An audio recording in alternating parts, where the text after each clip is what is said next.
that embarrassing growl in a dead silent room. Your gut wasn't asking for food. It gets loudest exactly when you're least hungry, and that's the giveaway. Every 90 minutes or so, an empty gut runs a cleanup cycle. Powerful muscle waves sweep leftover food, dead cells and bacteria toward the exit. Scientists literally call it the housekeeper wave, the migrating motor complex.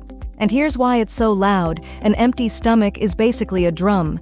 With no food to muffle it, gas and fluid slosh and echo through a hollow chamber. So the growl isn't hunger. It's the sound of your gut cleaning house while it's empty.